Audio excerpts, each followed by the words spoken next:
guys, welcome to Drift Week 6. We're still at the first track, which means our cars aren't too bad off. They're still in one piece. Brandon's car looks amazing. One pair of Valinos for 2 days.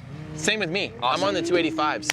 Okay, anyways, what the whole subject of this thing is what is a Brandon car? But before we get to that, that's not the real thing. It's not about you.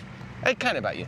But why do mechanic cars always break and they're the jankiest? Because this isn't an insult to you guys, but you guys always jerry-rig your cars and you always do things that you know are gonna break. It's absolutely a stereotype. And you you live into that stereotype. And I know that you could build a solid car. Because like every time I make fun of you, I'm sure you're like, oh, Aaron, I have a shop. Don't say that. You know, like you have all these things. And then I watch your channel. And then your channel is literally you building Brandon cars. And he's like, lost a comp that I was just judging, and he's like dumping mud out of his fuel filter. He knows how to fix this stuff. He knows how to do everything. So why are mechanic cars always like that? And do you do that for customers? That's a fair point. No. See, to your point, I think that's what it is. A lot of mechanics spend so much time working on customer cars during the day that when you get to your own car, you either burned out or you just like, you know what I mean? You just want to go home for the day. I really think that's why that whole stereotype has come about, right? Because your whole living is working on cars, working on cars, working on cars. And so at the end of the day, the last thing you want to do is... Right, but you should know what working on cars half-assed does. And you were a Formula D driver. You're a shop owner. You've been around the world doing all this stuff. You've had high-level cars with 2 Civic radiators in them. You've done all these different things. Why don't you just build it right the first time? Because like, WOW would absolutely just sit there and do that. Right. I mean, I'm like you though. My car's ghetto as hell. I get FOMO, right? Like I want to go to the next event. I hate sitting back waiting to get my car 110% to go to the next event. So I think that's always what it is like trying to get to the next event. Well, we gotta sacrifice somewhere, right? Because we don't have all the time in the world. And so we end up sacrificing in spots. For example, my Drift Week list, right? I got the Drift Week list of what to do, and I'm checking stuff off, going through it. The one thing I didn't do was rebuild my coil harness for my Audi coils that I have, and that's what bit me yesterday. I lost half a day of driving because I didn't check one thing off my list. And so when you bring that up, that's the first thing that comes to my mind is like, I bit myself by not doing things that I knew, like you said. Why would you have to work on a coil pack harness? Like my coil pack harness has been in my car for 10 years and doesn't move. This is it's aftermarket coil conversion. So we had to adapt it to work and whatever, long story short, it just needed to be rebuilt. Okay. But I mean like that's not a part you normally would rebuild. Why do you have a car that needs to be worked on like that? Why don't you just have an LS car that's got a crate with LS3? With a factory harness plugged in, a factory ECU. And no, that's not fair. But I'm saying you're building things to break at this point. You and I have talked about this before. Part of what I love about drifting is building the cars and maintaining the cars. And you told me you hate building, you hate maintaining, you just like driving. And I like both, right? The back and forth. So you and I will never see eye to eye on that because like I get a different enjoyment out of laying underneath a car on the track and working on it instead of driving. But what's funny is, right, you're like, hey Brandon, let's tandem. I was like, all right, I was busy, I'm busy. I finally see Aaron, I'm driving through the pits. I'm like, Aaron, I'm ready, let's go. So he runs all the way back to his car, whatever. I'm sure he's got other stuff going on. I was like, all right, let's tandem. I was excited. We both reschedule our entire days to meet on track. I put a camera battery in, I turn the camera on, I get a passenger, we're all ready to go. We go out on track. Literally the first corner. I had no problems before this. My car starts cutting out with fuel problems. And on entry, it starts cutting out. You've got to be kidding me. I thank you for not hitting me. It was just third gear. I know he likes those doors. We're in it, and then all of a sudden I hear pop, pop, pop, pop, pop, pop, pop, pop, pop, and then I know I'm like, it's just Brandon's car.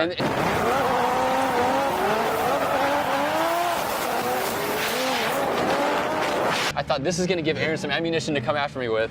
Yeah. Because I keep telling you this car's going to have problems. Right, but you know you're coming on Drift Week. Yep. You could have prepped things in a way to not have these problems. You're right. I can give you a whole long story about why every problem exists on my car, but it doesn't make a difference because if you look from the outside. How would you stop this in the future? I want you to stop breaking your cars. On Drift Week 2, your car was a hero car. It was just tie rods and that was it the whole trip, right? What was different between that and this? Is it just luck? You realize, look at everybody. You realize it's impossible to have no problems. It's impossible. My car's doing pretty well. True. You better knock on wood. You need a mark. You better knock on. Remember that one time where you had 2 cars that were both overheating the whole trip? Yeah. It happens, you know what I mean? But like, I guess the joke is that it always happens to me more than anyone. It's statistics. Why doesn't the car get sorted out eventually? I have a different car literally every time.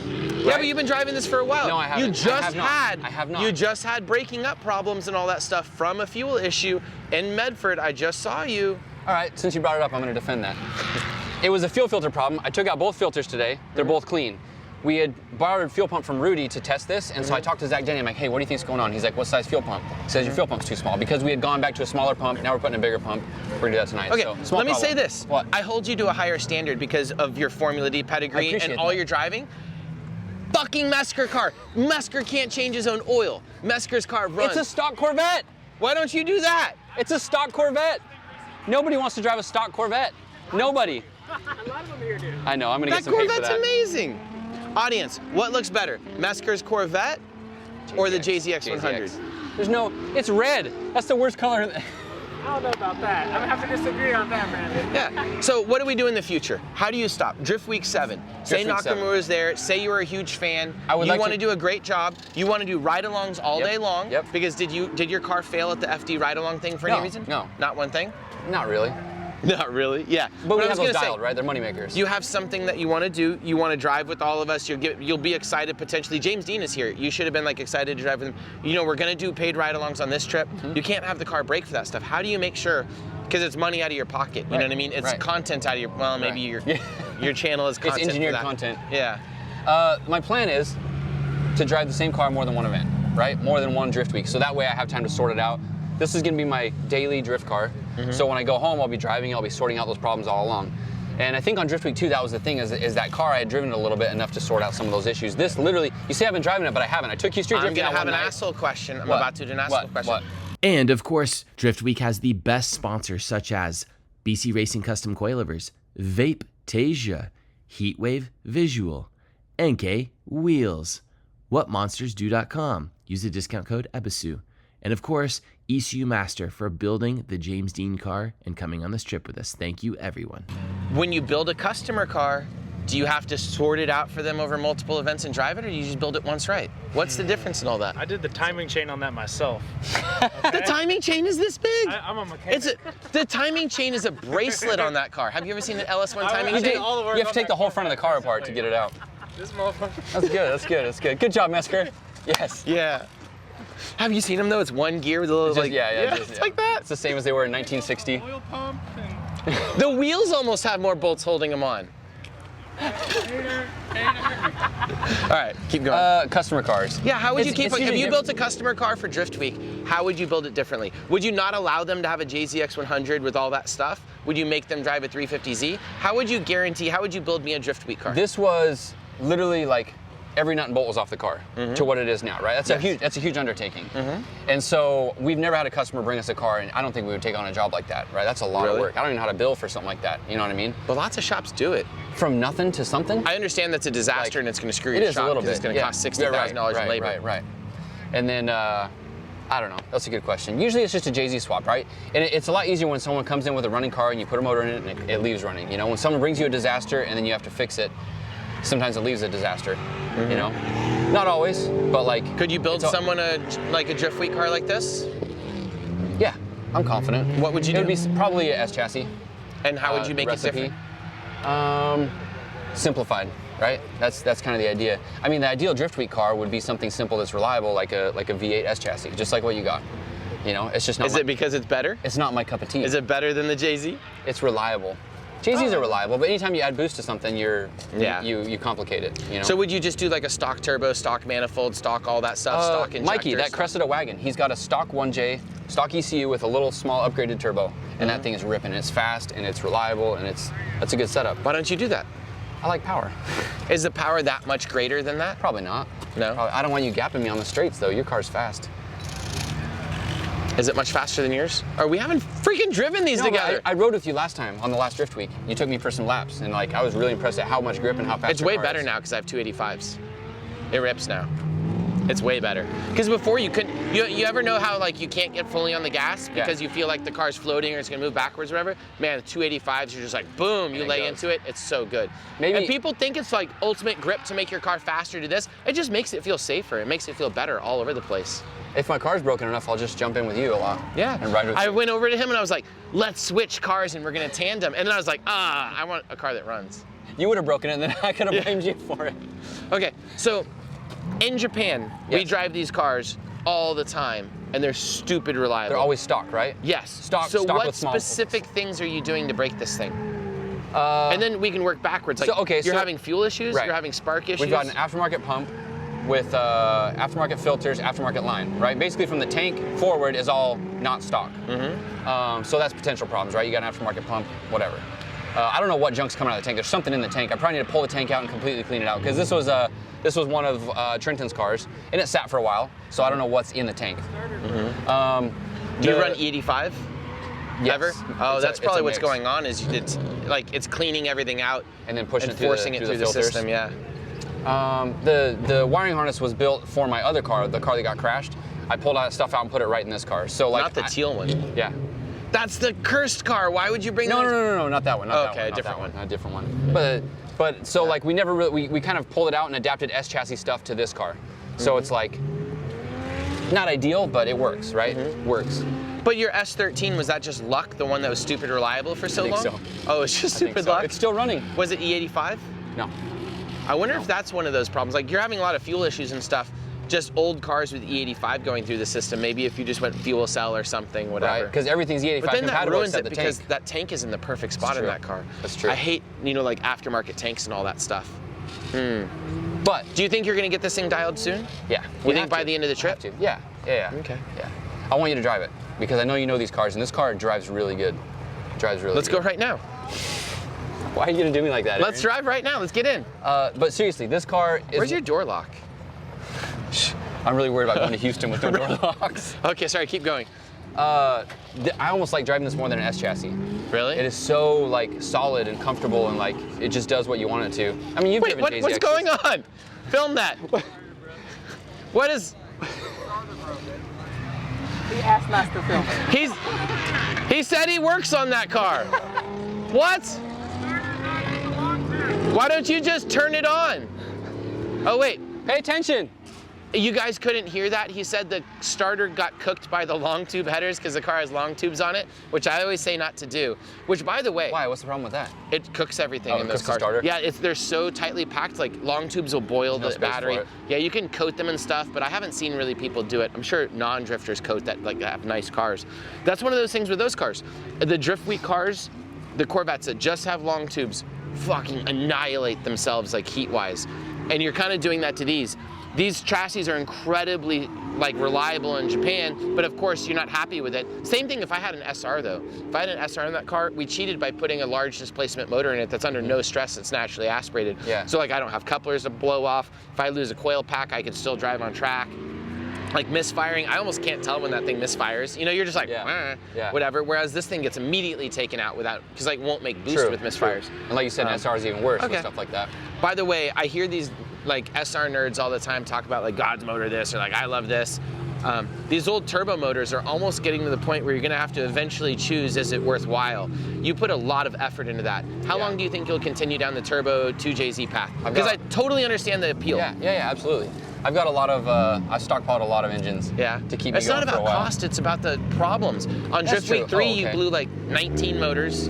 That's how many was it? There's no other explanation. That was a curse. Yeah, but you blew multiple motors. It was a big problem. All the effort. You see a lot of the V8 guys, either with Corvettes or whatever, all they're cooking is starters or little things. Like, I just talked to someone down there that's like, oh, this is my second motor in this car. Yeah, probably. Yeah. Yeah, V8s have problems. Yeah, they do, but I'm saying overall, would you say that they're way more reliable? Yeah, they're just not stressed out. Yeah, that's true. I mean, it's horsepower per cylinder. Yeah. You divide that horsepower out. So the point is, will you ever get sick of this, or you're turbo for life? No, turbo for life. Okay. Turbo for then you life. got to figure out how to build one. Let me brag about this car for a minute. Can I brag about my car? Let's do it on track while we're driving around. Oh my gosh. Yeah, no, get up. Let me get out of here. You do it. Show the car off. Show the car off. Okay, so this. I'm not gonna say a thing. It's like MTV's Cribs, but with my car. All right. This is where the magic happens. I'm not gonna open it because the coil harness is a nightmare. It's an NA2J IS300 motor with forged internals. So it's got a stock head, stock cams from an IS300. What are you doing? What are you doing? Don't worry. And it's got a GTX 3576 turbo, and it spools really good. It's got a good size housing, like it's an instant good boost. It makes about 500 horsepower when it runs, correct. It's got a CDO9 transmission, a twin disc clutch, and then I converted the rear to an IS300 diff and axles because that stuff's replaceable and easy to find. So as far as drivetrain, this thing is solid. Now, when it comes to fueling and electrical, that's a different issue. Let's hear it, Aaron. No, you're talking. I was Oh, just it's got the looking. good stuff. Oh yeah, it's got a nice dual pass coil rad with a Taurus fan, which actually fits on this. On the S chassis, to run a Taurus fan, we have to like move everything forward. It was actually doing pretty good at controlling heat today when it was running. It's a pretty simple setup as far as that goes, and it's actually like makes really good power, has really good response, and is typically really reliable until I show up to Drift Week. How many times has this car broken on you at a drift event, and how many drift events have you taken it to? You went drifting with me in the mountains, and we made it all the way there and all the way back on a 2-hour drive. That is true. It was questionable, but it made it. Yeah. No, like I said, it's still a new car. I love that trip though. Thank you, by the way. That was really fun. I haven't driven this enough to like really. Yeah. How many events has it worked versus not worked? So that white plate event was the first time I've ever like really driven it. Oh, really? Yeah. Oh, I thought you drove it more. Uh-uh. Okay, show us real quickly and we're gonna wrap up your No, favorite things about this car and the worst thing about this car. My favorite thing is probably the steering and suspension. Easy Knuckles V4 kit, and the way Richard designed that kit would feel more like an S chassis. It's got good caster feel and like good self-steering. I don't know if I've driven a JZX with normal like suspension, so I don't know how to compare it, but this car drives really good for my style of driving. What I hate about it, obviously the problems it has right now. It's got a nice interior, it's got all the creature comforts that I like other than air conditioning yet, but like the fact that I'm having problems right now is kind of frustrating. Okay. There's nothing I don't like about it is what I'm saying. Nothing you don't like. Expensive windshield. I'm really afraid of getting a rock chip. Oh yeah, Really especially afraid. out here, look at Your this. foot just flopping while you're going down the straight. Shh. It's got a good latch. What do you, What's the tinfoil for? Oh, I build that fan side. shrouds out of foil tape. Really? Yeah. That's your fan shroud? Yeah, it's a Taurus fan, so you're missing half the thing. I normally tape the whole radiator up. It'd probably cool better if I did. So, wouldn't it cool better if you had the whole radiator shrouded? Yeah. Okay. This is for a Taurus, not for a JZX. Do you ever have like rocks fall in here like that? No, I'm saying, is that a real thing? I had it happen once, Really? but I had the whole front cover off. Okay. And It's a do you threat. think that these are good, or do they kill torque down low? So the reason I have this The big intake manifold. is because the IS300 motors have the crossover intake. So in order to have a forward facing, you have to do this or some ugly one that bolts to a stock manifold. So I think I would You do- have experience with the normal Correct. 2JZ ones. Is I that think, better or yeah, worse? yeah, I get your question. I think this is causing like a loss of low end torque, but it's a trade-off, right? Yeah. I would rather have like a stock GTE manifold. But you don't want to pay GTE Right, prices and exactly, stuff. Because exactly. you blew them all up. All right. One quick thing I was going to say. I drove one of his cars before. Small turbo on top of a 3-liter is rad. Drives amazingly well. Almost drives like a V8. You don't have to clutch kick on every transition and go crazy, which in our 1J cars and stuff, often you do because it's a small turbo, smaller. I mean, it's not that much smaller, but it's a small displacement motor and stuff. This does feel a lot healthier. I haven't driven it in the JZX before. Looks super cool. I'm I want you excited. to drive it. And then I want to drive what you have to say about it. I want to drive it right now. Go diagnose it. What's the wire that's the culprit? These little guys? That was the culprit, yeah. But now it's fixed. Oh, it is? Well, I mean, It's fixed, we could drive it right now? We have a fuel pressure problem. The spark problem is fixed. Oh, what's the fuel pressure problem? Yesterday's problem, it's a fuel pump. I could do a fuel pump, but I'm tired. I want to go back to the Airbnb. I could have been on track again. Oh, so it'll still drive? Oh yeah, we're good. We're good to go. I just can't boost it. Okay. Awesome. Small problems. I'm going to tandem with him by the end of this trip, or he's a bad mechanic. We should make a deal where we swap cars. Then I'll break your car. You can drive my car. No, but we should tandem in each other's cars. That's a terrible idea. I know, that's what makes it so good. Oh, that's a terrible idea. We just have to make content I don't know out if of you know how to drive a V8 240. They're really hard to drive. Hey, leave in the comments if you want us to swap cars. You're not going to post this till after the trip. Yeah, no, we'll post it. We'll do it before. number 7. I'm going to post it now. Right now. We're live streaming. Okay, thank you, Brandon. Okay. Goodbye. Bye. Boom.